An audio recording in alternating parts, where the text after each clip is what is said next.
स्वराज आज निकिताला भेटायला चालला होता. तिने 2 दिवसापूर्वी त्याला प्रपोज केला होता, पण त्यावेळी तो उत्तर देऊ शकला नव्हता. त्यानेच तिच्याकडे 2 दिवस मागून घेतले होते. आयुष्यभर मी तुझ्या उत्तराची वाट बघेन असे निकिताने स्वराजला सांगितले होते. तरीही आपल्यासाठी कोणाला असे अडखळत ठेवणे स्वराजला बरोबर वाटत नव्हते. परंतु 2 दिवस झाल्यानंतरही स्वराजला निर्णय घेता आला नव्हता. निकिताला हो म्हणावे की नाही हेच त्याला समजत नव्हते. निकिता त्याला 2 महिन्यापूर्वी भेटली होती. ती त्याच्या दुसऱ्या ब्रँच ऑफिसमध्ये जॉईन झाली होती. जॉईन झाल्यानंतर त्याचे आणि तिचे कामानिमित्त 2-3 वेळा बोलणे झाले होते, पण प्रत्यक्षात भेटणे झाले नव्हते. 2-4 दिवसानंतर स्वराज ऑफिसच्या कामासाठी तिच्या ऑफिसमध्ये गेला होता. तेव्हा त्यांची भेट झाली. परंतु तेव्हासुद्धा त्यांचे जे काही बोलणे झाले ते सुद्धा कामापुरतेच. संध्याकाळी ऑफिस सुटल्यानंतर स्वराजला एक अनोळखी फोन आला. त्याने कॉल रिसीव केला. हॅलो सर, मी निकिता बोलते. निघालात का घरी? स्वराज म्हणाला, हो निघालो. काय काम होते का मॅडम? नाही तसे काही नाही, थँक्स म्हणायला फोन केला होता. स्वराज म्हणाला, कशासाठी? निकिता म्हणाली, हो तुम्ही आज जो रिपोर्ट ज्या पद्धतीने समजावून सांगितला ना, तो लगेच समजला आणि रेडी करून सरांना पाठवलासुद्धा. 2 दिवस झाले मला काहीच समजत नव्हते आणि इथे कोणी नीट समजावूनसुद्धा सांगत नव्हते. 2 दिवस डोके दुखले नुसते, पण आज तुम्ही आलात आणि 2 मिनिटात प्रॉब्लेम सॉल्व्ह झाला. तुमच्यामुळेच आज माझे काम झाले, नाहीतर सर आज मला ओरडलेच असते. खरेच thanks sir. It's okay, Swaraj म्हणाला. मॅडम त्यात थँक्स कसले, माझेच काम होते. हो पण एवढ्या ठिकाणी मी काम केले, पण तुमच्या एवढी कोऑपरेटिव्ह माणसे मला कोणी म्हणजे खूप कमी मिळाली. मग तिने सुरुवातच केली. पहिला जॉब कुठे केला, तिथे काय केले, तो का सोडला, दुसरा जॉब कसा होता, तो का सोडला, मग तिसरा, मग चौथा. निकिता बोलतच होती, स्वराज फक्त ऐकत होता. 5 मिनिटे झाली, 10 मिनिटे झाली, अर्धा तास झाला, ती थांबतच नव्हती. तो सुद्धा ऐकता ऐकता स्टेशनला कधी येऊन पोचला कळालेच नाही. समोरून ट्रेन येताना दिसली. अहो ऐका ना मॅडम, माझी ट्रेन येते, ठेवू का? निकिता लगेच भानावर येत म्हणाली, सॉरी सर, वेळीच आहे, मी बोलत बसले. तुम्ही पकडा ट्रेन सर, सांभाळून जा. Bye, good night. स्वराजने घाईघाईतच गुड नाईट म्हणत फोन ठेवला. ट्रेनमध्ये चढला.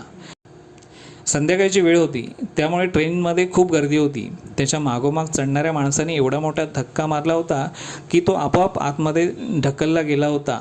आतमध्ये 2 सीटच्या मध्ये तो जाऊन उभा राहिला. तो स्थिर झाला, पण त्याचे विचारचक्र मात्र भिरभिर फिरू लागले. निकिताचे हे आत्ताचे फोनवर बोलणे, तिचा आवाज, बोलण्याची लय, तिची बडबड आणि फोन ठेवता ठेवता सांभाळून जा असे काळजीने बोलणे. स्वराजला स्वप्नालीची आठवण आली. तशीच फोनवर बडबड, तेच शब्द, तीच बोलण्याची लय आणि जाता जाता सांभाळून जा, सर्व काही सारखेच. असे कसे घडू शकते? ऑफिस सुटल्यानंतर स्वप्नालीसुद्धा असेच फोन करायची. एकदा का ती बोलायला लागली मग थांबायची नाही. स्वराजलासुद्धा तिचे बोलणे खूप आवडायचे. बोलता बोलता स्वराज कितीतरी ट्रेन सोडायचा. मग स्वप्नाली म्हणायची, आता ट्रेन आली की सांगा, मी फोन ठेवते. स्वराज हो म्हणायचा. मग स्वप्नाली पुन्हा बोलू लागायची. पुन्हा कितीतरी ट्रेन यायच्या आणि जायच्या. स्वराजला मात्र तिने फोन ठेवूच नाही असे वाटायचे. स्वप्नाली मध्येच आठवण आली की विचारायची, आली का ट्रेन? स्वराज मुद्दाम नाही म्हणून सांगायचा. हे असे तासनतास चालायचे. आजही तसेच काहीसे घडले होते. पुढचे स्टेशन आले म्हणून एक माणूस सीटवरून उठला होता. सीट खाली झाली होती, पण स्वराजचे त्याकडे लक्ष नव्हते. तुम्ही बसणार का म्हणून मागच्या माणसाने स्वराजला टॅप केले. तेव्हा तो भानावर आला. सॉरी, तुम्ही बसा म्हणून त्याने मागच्या माणसाला बसण्यासाठी जागा दिली. आज दुपारी जेव्हा त्याने निकिताला पहिल्यांदा पाहिले होते तेव्हाच त्याला स्वप्नालीची आठवण झाली होती. कारण दिसण्यामध्ये सुद्धा स्वप्नाली आणि निकिता या दोघींमध्ये बऱ्यापैकी साम्य होते, पण त्याकडे त्याने दुर्लक्ष केले होते. पण थोड्या वेळापूर्वी जेव्हा निकिताशी बोलणे झाले तेव्हा मात्र तो अस्वस्थ झाला. बरोबर 2.5 महिन्यापूर्वी स्वप्नालीने त्याच्यावर अविश्वास दाखवून स्वराजची असलेले नाते तोडून टाकले होते. तेव्हा तो फार तुटून गेला होता. कारण स्वप्नालीवर तो जीवापाड प्रेम करत होता. स्वप्नाली असे कधी वागेल याची त्याने कल्पनासुद्धा केली नव्हती. आणि असे असताना स्वप्नाली अचानक त्याला सोडून गेली होती. त्यामुळे तो खूप दुःखी झाला होता, एकाकी पडला होता. स्वप्नाली त्याच्या आयुष्याचा एकमेव आधार होती आणि तिनेच असे अर्ध्यावर त्याला सोडून दिले होते. त्यामुळे तो एकटा पडला होता. आणि त्याच्या या अशा अवस्थेत निकिताची त्याच्या आयुष्यातली एंट्री काय आहे हे निकिताच्या रूपाने स्वप्नालीच त्याच्या आयुष्यात पुन्हा आली तर नसेल? तसेच दिसणे, तसेच बोलणे, तसेच वागणे हा निव्वळ योगायोग मानावा की याच्या मागे सुद्धा काही विधिलिखित आहे? स्वराजच्या मनातले प्रश्न वाढत चालले होते. त्याचे स्टेशन आले तो उतरला. आज जे पाहिले आणि आज जे घडले तो निव्वळ योगायोग असावा अशी त्याने आपली स्वतःची समजूत काढली आणि तो घरच्या दिशेने चालू लागला. दुसऱ्या दिवशी सकाळी स्वराज ऑफिसमध्ये आला आणि आपल्या कामात व्यस्त झाला. कालची गोष्ट तो विसरला होता. आज काम खूप असल्याने जेवणाची वेळ होऊन गेली होती तरी तो अजून जेवला नव्हता. एवढ्यात निकिताचा फोन आला. कामाच्या 1-2 गोष्टी झाल्यानंतर ती म्हणाली, सर जेवलात का तुम्ही? स्वराज नाही असे म्हणाला. सर किती वाजले, जेवून घ्या आधी. क्षणभर स्वराज ऐकतच राहिला. स्वप्नालीचे तेच शब्द, तेच वाक्य निकिताच्या तोंडातून बाहेर पडत होते. काल परवा आलेल्या या मुलीला माझी एवढी काळजी करण्याची काय गरज? कोण लागते ही माझी? कोणत्या हक्काने एवढ्या जवळीकपणे ही माझ्याशी बोलू शकते? स्वराज पुन्हा विचारात पडला. तुम्ही जेवलात का असे त्याला विचारायचे होते, पण त्याने स्वतःला सावरले आणि नुसते हो जेवतो म्हणून फोन ठेवला. काही असो, ते ऐकून स्वराजला आज बरे वाटले होते. स्वप्नाली सोडून गेल्यानंतर कोणीतरी एवढ्या हक्काने जेवून घ्या असे म्हणाले होते. काही ना काही कारण काढून आता निकिता अधूनमधून स्वराजला फोन करू लागली होती. एकदा फोन केला की ती खूप बोलत बसायची. स्वराजला कदाचित तिचे बोलणे आवडायला लागले होते. एकदा बोलता बोलता ती म्हणाली होती, सर तुम्ही त्या दिवशी आमच्या ऑफिसमध्ये आला होतात ना, तेव्हा मी तुम्हाला पाहिले आणि तेव्हाच मी ओळखले की तुम्ही इतरांपेक्षा खूप वेगळे आहात आणि तुमचा तो वेगळेपणाच मला आवडला. स्वराजने विचारले, वेगळा? माझ्यात काय असे वेगळेपण? सांगा मॅडम मला प्लीज. त्यावर निकिता लटक्या रागत म्हणाली, तुम्हाला मी किती वेळा सांगितले, कळत नाही का? स्वराज थोडासा घाबरला आणि म्हणाला, काय झाले मॅडम? बघा पुन्हा मॅडम म्हणालात. अहो सर मी तुमच्यापेक्षा खूप लहान आहे, माझं नाव घ्या, निकिता. आता मात्र स्वराज गडबडून गेला. असे कसे अचानक अनोळखी माणसाला नावाने हाक मारायची? स्वराज म्हणाला. म्हणजे मी अनोळखी आहे वाटतं? पुन्हा निकिता रागावत म्हणाली. नाही तसे नाही, म्हणजे स्वराज अडखळत होता. म्हणजे काही नाही, तुम्ही मला नावाने बोलणार आहात की नाही? तिने आता त्याला जवळजवळ धमकी देतच विचारले होते. तिची ती धमकी पाहून स्वराज लगेच म्हणाला, हो हो घेतो नाव, निकिता. त्याला तसे बोलायला थोडे जड जात होते, कारण त्याला लगेच स्वप्नालीची आठवण झाली होती. स्वप्नालीला सुद्धा तो सुरुवातीला असे मॅडम म्हणूनच बोलायचा. एके दिवशी स्वप्नालीने सुद्धा असाच हट्ट धरला होता नाव घेऊन हाक मारण्यासाठी. स्वराज स्वप्नालीच्या आठवणीत हरवला. हॅलो हॅलो, काय झाले सर, कुठे हरवलात? निकिताच्या आवाजाने तो भानावर आला. हां सॉरी, नाही कुठे नाही, बोला निकिता तुम्ही. अहो काय सर, पुन्हा तेच. बोला नाही, बोल निकिता, असे बोला. हां बोल निकिता. स्वराजच्या तोंडातून कसेबसे शब्द बाहेर पडले. ते ऐकून निकिता खुश झाली. आता बरे वाटले. आता कसे आपल्या हक्काच्या माणसाने हाक मारली असे वाटले. निकिता अशी मध्ये मध्ये काही वाक्य बोलून जायची की तीसुद्धा त्याला जवळची वाटायची. आता सांग निकिता, मी कसा वेगळा आहे ते? स्वराजला निकिताकडून जाणून घ्यायचे होते. मी नाही आता सांगणार, जा. निकिता लटक्या रागात म्हणाली. सांग ना निकिता प्लीज. आता स्वराजसुद्धा हट्ट करू लागला होता. तो पाहून निकिता हसली आणि म्हणाली, सांगते. स्वराजचे कान टवकारले. सर तुम्ही ना खूप साधे आहात, सिंपल आहात. तुमच्याकडे पाहिल्यावर असे वाटे की तुम्ही कोणाशी कपटीपणाने वागूच शकत नाही, कोणाला फसवू शकत नाही, कोणाशी लबाडीने वागू शकत नाही. खरं सांगू का सर, त्या दिवशी मी तुमच्याकडे पाहत होते ना, तेव्हा असे वाटत होते की तुमच्या डोळ्यात प्रेम ओसंडून वाहत आहे. तुमचे ते निरागसपणे बोलणे, वागणे मला खूप आवडले. निकिता बोलत होती, पण स्वराजला पुन्हा निकिता आठवायला लागली होती. तिचे शब्द, तिचीच वाक्य निकिता बोलत होती. असे कसे होऊ शकते? एवढे साम्य दोन व्यक्तींमध्ये कसे काय असू शकते? निकिताच्या रूपाने स्वप्नाली तर परत आली नव्हती. अधुरे राहिलेले प्रेम निकिताच्या रूपाने परत तर आले नव्हते. निकिता दिवसेंदिवस स्वराजच्या मनात स्थान निर्माण करत होती. स्वराज तिला खूप आवडत होता. स्वराजला सुद्धा निकिताचा अल्लड आणि बिंदास स्वभाव आवडायला लागला होता. त्यालासुद्धा निकिताशी कधी बोलतोय असे वाटायचे. तिच्याशी बोलणे झाले नाही तर तो बेचैन व्हायचा. एकीकडे नाते तुटले होते आणि एकीकडे नाते फुलत होते. असे असले तरी तो कायम गोंधळलेला असायचा. स्वप्नालीची आठवण त्याची पाठ सोडत नव्हती. तो खूप प्रयत्न करत होता तिला विसरण्याचा, पण निकितामुळे त्याला पुन्हा स्वप्नालीची आठवण यायची. कारण निकिताच्या बोलण्यात, वागण्यात त्याला स्वप्नालीच दिसायची. त्याला हे कोडे अजिबात उलगडणे नव्हते. निकिता आपल्या आयुष्यात का आली आहे? स्वप्नालीला विसरण्यासाठी की स्वप्नालीची आठवण करून देण्यासाठी? दिवस जात होते. निकिताने स्वराजच्या हृदयात आपले स्थान आता घट्ट केले होते. निकिता स्वराजवर खूप प्रेम करत होती, त्याची काळजी घेत होती. स्वराजला सुद्धा निकिताशिवाय करमत नव्हते. पण त्याच्या मनातील गोंधळ अजूनही संपला नव्हता आणि अशातच निकिताने एक दिवस प्रत्यक्ष बोलून स्वराजसमोर आपले प्रेम व्यक्त केले. एवढे दिवस ते तिच्या वागण्यातून दिसतच होते, पण आज आपल्या प्रेमाची प्रत्यक्ष कबुली तिने दिली होती. स्वराज मात्र चकितच झाला. स्वप्नालीने सोडल्यानंतर हे इतक्या पटपट घडेल असे त्याला वाटले नव्हते. आज निकिताने त्याला प्रपोज केल्यानंतर त्याला लगेच स्वप्नाली डोळ्यासमोर आली होती. त्यामुळे माझेही तुझ्यावर खूप प्रेम आहे हे निकिताला सांगण्याची त्याची हिंमतच झाली नाही. म्हणूनच त्याने निकिताकडून 2 दिवस मागून घेतले होते. निकिता समजूतदार होती, तिने ते मान्यही केले होते. आज 2 दिवसानंतर तो निकिताला बाहेर भेटायला चालला होता.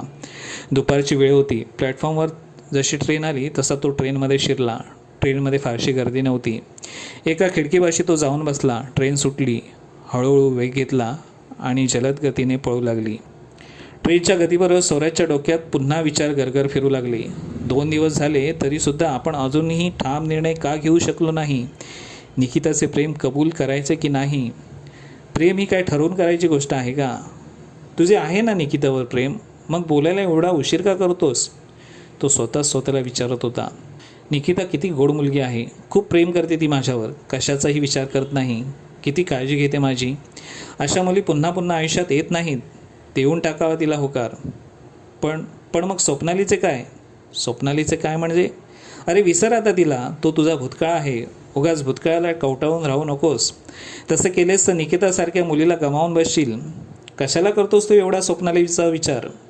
तिने केला का तुझा विचार? विचार केला असता तर ती तुला सोडून गेली असती का? आणि एक विचार कर, ती तुला सोडून गेली, तू नाहीस. त्यामुळे तिचा एवढा विचार करायची गरज नाही आहे. तिला विसरून जा आता. स्वराजचे एक मन त्याला वेगळे सांगत होते आणि दुसरे मन काही वेगळे सांगत होते. नाही, मी नाही विसरू शकत स्वप्नालीला. प्रेम केलं आहे मी तिच्यावर, खूप जीवापाड. तू प्रेम केलं म्हणतोस, मग तिने तुझ्यावर खरे प्रेम केले आहे का? आणि केले असते तर ती तुला सोडून गेली नसती. प्रेमात असे नसते रे. प्रेमासाठी माणूस वाटेल ते करतो. एक वेळ स्वतः दुःख त्रास सहन करेल. पण आपण ज्याच्यावर प्रेम करतो त्याला जराही दुखावणार नाही. त्याला वाईट वाटेल असे वागणार नाही. स्वप्नालीने काय केले?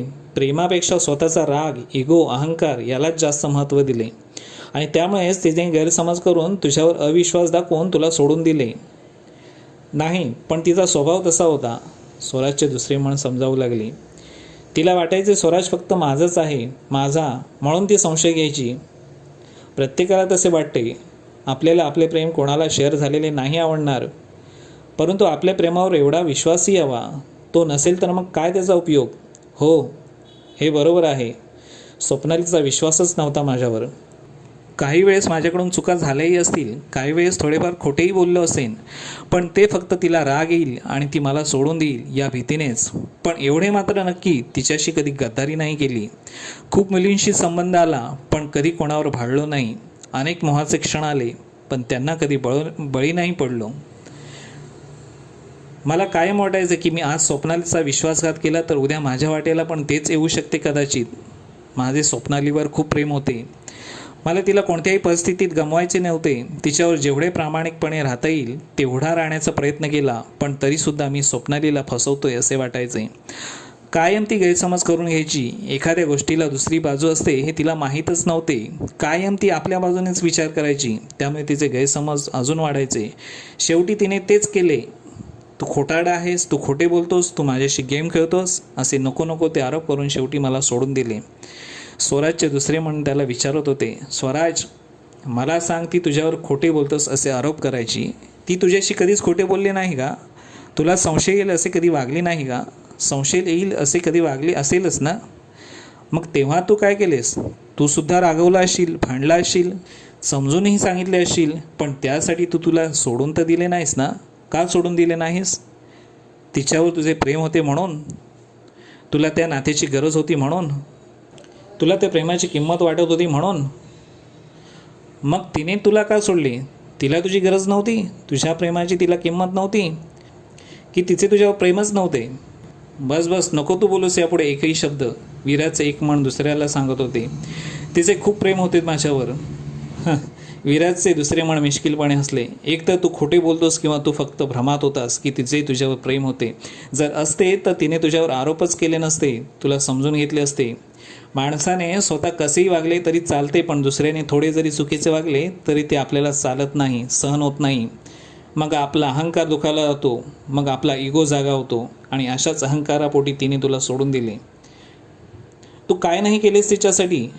जिथे म्हणेल तिथे भेटायला गेला, तिच्या दुःखाच्या वेळी तिला धीर दिलास, आधार दिलास, तिला आनंद दिलास, सुखाचे क्षण दिलेस, भरभरून प्रेम केलेस, तिचे मन जपण्याचा प्रयत्न केलास, तिच्याशी प्रामाणिक राहिलास. पण या सर्व गोष्टींची तिला काहीच किंमत वाटली नाही. असे म्हणतात, माणसाला जे चांगले आणि सहजासहजी मिळते त्याची किंमत नसतेच. स्वप्नालीचेही तसेच झाले. तिला तुझी किंमत वाटली नाही म्हणून सोडून दिले आणि निकिताला तुझी किंमत वाटली म्हणून तिने तुला स्वीकारले. स्वप्नालीबरोबर तू आयुष्य सोबत राहण्याची स्वप्ने बघतोस, पण त्याच स्वप्नांचा तिने चक्काचूर केला. स्वराजच्या मनातील द्वंद्व अजूनही थांबत नव्हते. ट्रेन भरधाव वेगाने धावत होती. त्याला जिथे जायचे होते ते स्टेशन यायला आता काहीच मिनिटे उरली होती, पण तरीसुद्धा त्याचा निर्णय अजून झाला नव्हता. अजूनही तो संभ्रम अवस्थेत होता. निकिता वाट बघत बसली असेल. किती छान मुलगी आहे ती. दिसायला ती सुंदर आहेच, पण त्याहीपेक्षा तिच्या मनाचे सौंदर्य खूप मोठे आहे. खूप प्रेम करते ती माझ्यावर. खूप समजूतदार आहे, निर्मळ मनाची आहे. ती माझ्यावर खूप प्रेम करते. पण मी तिच्यावर खरंच प्रेम करतोय का, की स्वप्नाली गेल्यानंतर मला माझा आधार संपला होता आणि कोणाचा तरी मला आधार हवा आहे म्हणून मी निकिताचा आधार घेतोय, की निकिताला फक्त आपली गरज म्हणून जवळ करतोय. एखादा माणूस पाण्यातून वाहत जात असताना त्याच्या हाती काहीतरी सापडते आणि त्याचा आधार घेऊन तो बाहेर पडतो. तशी निकिता फक्त आधार म्हणून मी तिला स्वीकारावे का? आज स्वप्नालीचे कदाचित माझ्यावर प्रेम नसेल, ती माझ्याशिवाय राहूही शकत असेल, पण मी आजही तिच्यावर तेवढेच प्रेम करतो, तिने मला सोडून दिले असले तरी. निकितासारखी चांगली मुलगी आयुष्यात आलेली असतानासुद्धा मी तिला नाही विसरू शकलो. समजा निकिताला होकार दिल्यानंतर मी निकिताबरोबर असूनसुद्धा स्वप्नालीच माझ्या हृदयात असेल तर ते निकितालासुद्धा फसवल्यासारखे होणार नाही का? शरीराने जरी तिच्याजवळ असलो आणि मनाने स्वप्नालीबरोबर असलो तर हा निकिताचा विश्वासघात केल्यासारखेच होईल, नाही का? पण आता निकितासारखी सुंदर सुशील मुलगी आयुष्यात आलेली असताना स्वप्नालीचा विचार करायचाच कशाला? स्टेशन आले. स्वराज ट्रेनमधून उतरला. अजूनही त्याचा निर्णय झाला नव्हता. त्याने निकिताला फोन केला. कुठे आहेस म्हणून विचारले. मग म्हणाला, एक काम करते, समोर रुची हॉटेल आहे ना, तिथे भेट, असे म्हणून त्याने फोन ठेवला. तो हॉटेलच्या दिशेने चालू लागला. हॉटेल समोर येऊन थांबला. एवढ्यात निकितासुद्धा आली होती. स्वराजकडे पाहून ती हसली. दोघेही आत गेले. कोपऱ्यात एक खाली टेबल होते, तिथे समोरासमोर जाऊन बसले. निकिता नेहमीपेक्षा आज खूपच सुंदर दिसत होती. तिने पिंक कलरचा ड्रेस घातला होता, त्यात ती अजूनच खुलून दिसत होती. स्वराज तिच्याकडे फक्त पाहतच बसला होता. ते पाहून निकिता लाजली होती. काय बघताय असे टक लावून? निकिता लाजून स्मित हास्य करून म्हणाली. काही नाही, खूप सुंदर दिसतेस तू आज, स्वराज म्हणाला. चला काहीतरीच. ती अजून लाजली. हो खरे, तुझ्या प्रेमात कोणीही पडावे अशीच तू आहेस, स्वराज म्हणाला. पुरे आता, निकिता त्याला थांबवत म्हणाली. निकिताला आता स्वराज आपण केलेल्या प्रपोजला काय उत्तर देतो याची उत्सुकता लागली होती. एवढ्यात वेटर येऊन मेनू कार्ड देऊन गेला होता. काय घेऊया, स्वराजने विचारले. बघा तुम्हाला काय आवडेल. निकिताला तसे आता खाण्यापिण्यात इंटरेस्ट वाटत नव्हता. स्वराज म्हणाला, ठीक, मग कॉफी घेऊया, त्याने विचारले. निकिता हो म्हणाली. त्याने वेटरला ऑर्डर दिली. दोघेही फारसे काही बोलत नव्हते, एकमेकांकडे पाहत होते. मग नजर चुकून इकडे तिकडे पाहत होते. फोनवर किती बोलतो ना आपण, पण समोर असली की काहीच सुचत नाही, निकिता म्हणाली. हो खरेच, स्वराजने उत्तर दिले. वेटर कॉफी घेऊन आला. कॉफीचा एक एक घोट दोघांनी घेतला होता. निकिताला जास्त वाट पाहायला लावणे स्वराजला बरे वाटत नव्हते, म्हणून त्यानेच सुरुवात केली. निकिता, एक विचारू? निकिताचा श्वास क्षणभर थांबला. हो विचारा, निकिता म्हणाली. मग स्वराज म्हणाला, माझे उत्तर हो किंवा नाही जे असेल ते तुला मान्य असेल ना? हो मान्य असेल. निकिता आता टेन्शनमध्ये आली होती. स्वराज आता काय सांगतोय काही कळत नव्हते. निकिता, तू खूप सुंदर आहेस. शरीराने आणि मनाने सुद्धा तुझ्या इतकी समजूतदार, प्रामाणिक, निस्वार्थी आणि खूप प्रेम करणारी दुसरी कोणी मुलगी मी अजूनपर्यंत पाहिली नाही. मी खूप मुली अशी पाहिली आहेत की ती कोणत्या तरी स्वार्थासाठी किंवा शरीराच्या आकर्षणापोटी किंवा टाईमपास म्हणून एकत्र येतात, एकमेकांच्या भावनांशी खेळतात आणि गरज संपली की निघून जातात. तशी तू नाहीस. या सर्वांपेक्षा तू खूप वेगळी आहेस आणि म्हणून तर तू मला आवडू लागलीस. मला माहीत आहे तू माझ्यावर खूप प्रेम करतेस, निस्वार्थीपणे करतेस, समजून घेतेस, पण खरे तर मी तुझ्या या प्रेमाला लायक नाही आहे. कारण मी अजूनही कुठेतरी अडकलेला आहे. खरे तर ही गोष्ट मी तुला तेव्हाच सांगायला हवी होती, पण नाही सांगू शकलो कारण मीच गोंधळून गेलो होतो. काय करावे आणि काय करू नये हे सुचत नव्हते. असे म्हणून त्याने स्वप्नालीबद्दल सर्व निकिताला सांगून टाकले. स्वराज पुढे म्हणाला, स्वप्नालीला मनात ठेवून मी तुझ्याशी नाते जोडणे चुकीचे आहे. मी तुझा विश्वासघात नाही करू शकत. एकाच वेळी हृदयात स्वप्नाली आणि निकिता नाही राहू शकत. खरे तर स्वप्नाली आता माझ्या आयुष्यात नाही आहे. मी तुझ्याशी नाते जोडू शकतो, पण आयुष्यात जरी नसली तरी मनात फक्त तीच आहे. मी नाही विसरू शकत तिला. असे म्हणून त्यांनी निकिताचा हात हातात घेतला. माफ कर निकिता, मला आपले नाते पुढे नाही जाऊ शकत. निकिताच्या डोळ्यातून पटकन अश्रू निघाले आणि गालावर पडले. डोळे पुसण्यासाठी स्वराजचा हात वर झाला होता, पण त्याने स्वतःला आवरले. निकिताने स्वतःला सावरले. डोळे पुसत म्हणाली, ठीक आहे सर, जबरदस्तीने प्रेम नाही होऊ शकत. ते दोघांच्याही मनात असायला हवे. पण एक सांगू सर, तुम्ही खरे बोलून माझ्या मनात अजून जागा निर्माण केली. तुमच्या जागी दुसरा कोणी असताना तर त्याने असा विचार केला असता की जाऊ दे, स्वप्नाली नाही आता, निकिताच्या रूपाने पुढ्यात आयते ताट आले त्यावर ताव मारूया. तुम्ही तुमचा तोल घसरू दिला नाहीत. तुम्ही तसा विचार नाही केलात. माझा विचार केलात. मला फसवण्यापेक्षा माझ्या भावनांची कदर केलीत. खरंच स्वप्नाली खूप नशीबवान आहे. तिला तुमच्यासारखा जोडीदार मिळाला. आज ना उद्या तिला तुमची किंमत कळेलच. मला तुमच्याकडून आज खूप मोठी गोष्ट शिकायला मिळाली. खरे प्रेम हे खरेच असते. ते आज एकावर, उद्या एकावर, परवा एकावर असे नाही होऊ शकत. सर, मी एक सांगू, पहिल्यांदा आयुष्यात प्रेम केले आणि तेही तुमच्यावर. खरे केले आणि मनापासून केले आणि यापुढेही करत राहीन. तुमच्यावर, फक्त तुमच्यावर. भले तुम्ही माझ्या आयुष्यात या किंवा नका येऊ, ही वेळी फक्त तुमचीच वाट बघत राहील शेवटपर्यंत. स्वराजला आता काय बोलावे तेच सुचेना. अगं वेडी आहेस का तू? तुला तुझे अख्खे आयुष्य पडले आहे. तू एकटी राहणार आहेस का? हो सर, वेडीच आहे मी. तुमच्यासाठी, फक्त तुमच्यासाठी. तुम्ही काय करताय? एकटेच राहताय ना कोणाच्या तरी प्रेमासाठी. मग मी का नाही राहू शकत तुमच्यासाठी? तुमची वाट पाहत राहीन शेवटपर्यंत. स्वराज निकिताचे हे बोलणे ऐकून थक्क झाला होता. एकीकडे जिच्यासाठी सर्वस्व बहाल केले होते ती अचानक सोडून गेली होती आणि एकीकडे काल परवा भेटलेली मुलगी जिच्यासाठी काहीच केले नव्हते ती मुलगी आयुष्यभर वाट पाहण्यासाठी तयार होती. मित्रांनो, पुढे स्वप्नाली, स्वराज आणि निकिता यांच्या आयुष्यात काय घडेल? कोण कोणाची किती वाट पाहिल? कोण कोणाला भेटेल की कोणी कोणाला भेटणारच नाही? हे येणारा पुढील काळच ठरवेल. धन्यवाद.